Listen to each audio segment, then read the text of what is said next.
And as Franklin Delano Roosevelt said, presidents are selected, they are not elected. Obama pledged that he would end NAFTA and GATT, and has since fought to expand both of them. Obama promised that he would have the most transparent administration ever, and he is already more secretive than Bush and Cheney ever were, even making it a secret who visits the White House. I can make a firm pledge. If your family earns less than $250,000 a year, if you make less than $250,000 a year, if you are a family making less than $250,000 a year, you will not see your taxes increased a single dime. You will not see your taxes go up. You will not see your taxes increase one single dime. Not your capital gains tax, not your payroll tax, not your income tax, no taxes. Not your income tax, not your payroll tax, not your capital gains taxes, not any of your taxes. Not your payroll tax, not your capital gains tax, not your income tax, no tax. Your taxes will not go up, because the last thing you need is higher taxes when we're in a recession like this, and you won't get one under an Obama administration. Obama made the centerpiece of his campaign the pledge that taxes would not be raised on anyone making under $125,000 a year. He has since gone back on that promise as well, and has proposed new taxes on payroll, energy, home mortgage deductions, and scores of other taxes. He made a pledge. He said, I'm not going to raise taxes on anyone making under $250,000. Is that pledge still active? We are going to let the process work its way through it. So it's not. So it's not. So it's not. We're going to let the process work its way through it. All right? The Senate is looking especially at this issue of capping the deductions for health care that employers and employees now get. That would be an tax increase for many families earning under $250,000, but the president said he was open to it, so that means that the tax pledge he made back in September is no longer operative? Obama said he was going to abolish the Patriot Act. He now vigorously defends it. We saw the same type of flip-flop when it came to warrantless wiretapping of the American people. Look what Obama's done with wiretapping, surveillance. He's brought it to heights even beyond what George Bush, the disgusting levels that he brought it to. So we have more surveillance. Now they're talking about, what is it called, Cybercom, the new Pentagon secret cyber society that's going to be watching over us. To get those terrorists, we got to get those terrorists. So now they'll be invading our privacy even more. So, I mean, it really almost makes you ask the question, would it have been better if we never invented the internet and had to use paper and pencil or whatever? Now Obama is setting up the Cybersecurity Command, which the government admits completely ends the Fourth Amendment and allows President Obama to shut off the internet in the United States whenever he wishes. Indeed, in today's world, acts of terror could come not only from a few extremists in suicide vests, but from a few keystrokes on the computer, a weapon of mass disruption. As part of the new single national security staff announced this week, I'm creating a new office here at the White House that will be led by the cybersecurity coordinator. This new control grid is administered by the Pentagon. They just want to keep tabs on us. So we're turning into a surveillance, wiretapped government state.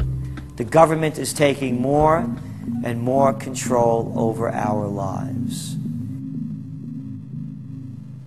I can stand here today as President of the United States and say without exception or equivocation that we do not torture.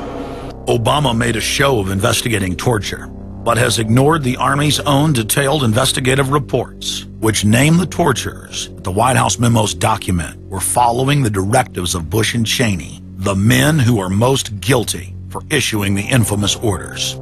Some low-level soldiers have been prosecuted for their role at Abu Ghraib, but no senior officer has been held accountable in any of these cases to date. Heidi? I know that these debates lead directly, in some cases, to a call for fuller accounting, perhaps through an independent commission. Now, I've opposed the creation of such a commission. Next, Obama expanded Bush's doctrine of indefinite detention of foreigners without trial. to holding citizens without evidence indefinitely, without ever even committing a crime. President Obama today proposed something new, something called prolonged detention. Pre-crime is where people are arrested and incarcerated to prevent crimes that they have not yet committed. Barack H. Obama, who ran as an anti-war candidate, has continued the war in Iraq, massively expanded the war in Afghanistan, and unleashed a new conflict in Pakistan. Now Obama is promoting the biggest defense budget in history, dwarfing George Bush's war machine. What George Bush has been trying to do as part of his effort to accumulate more power in the presidency is he's been saying, well, I can basically change what Congress passed by attaching a letter saying, I don't agree with this part or I don't agree with that part. I'm going to choose to interpret it this way or that way. That's not part of his power. But this is part of the whole theory of George Bush, that he can make laws as he's going along. I disagree with that. I taught the Constitution for 10 years. I believe in the Constitution, and I will obey the Constitution of the United States. We're not going to use signing statements as a way of doing an end run around Congress. All right? Obama guaranteed that once president, he would stop the unconstitutional practice of issuing signing statements, through which the executive branch illegally usurps the legislative power of Congress. Congressman Kucinich, when he introduced his 60 articles of impeachment against Bush Jr., I think one was the signing statements. The form of the resolution is as follows. A resolution, articles of impeachment of George Bush, President of the United States. Resolved, that President George W. Bush be impeached for high crimes and misdemeanors.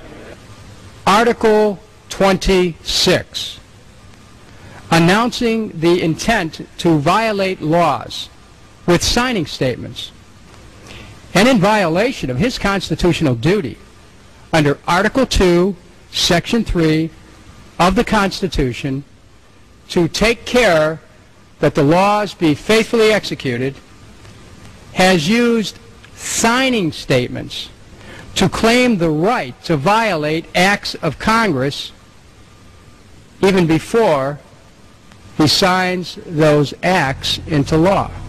The same analysis would apply to Obama and a fortiori because he taught constitutional law. He knows better. He's a lawyer licensed to practice law, who, as I am, who took an oath when he was licensed to uphold the Constitution and laws of the United States of America. With his signature on the spending bill also came Obama's first signing statement, a presidential declaration freeing him from following some of the bill's contents. I believe in the Constitution, and I will obey the Constitution of the United States. We're not going to use signing statements as a way of doing an end run around Congress. All right? He also promised that he would call on Congress to take at least 5 days to read new legislation before it was voted on.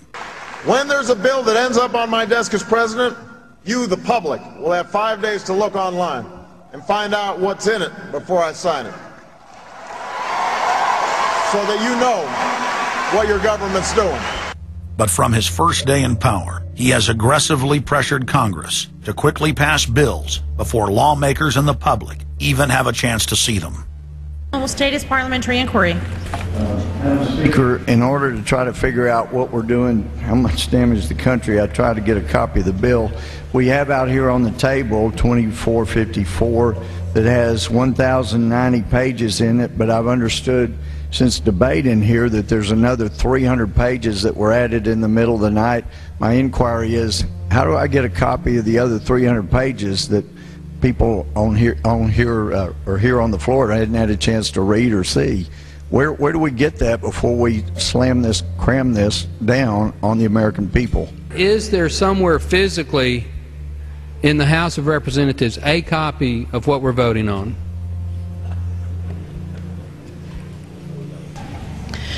The gentleman has not stated a parliamentary inquiry that the chair can answer.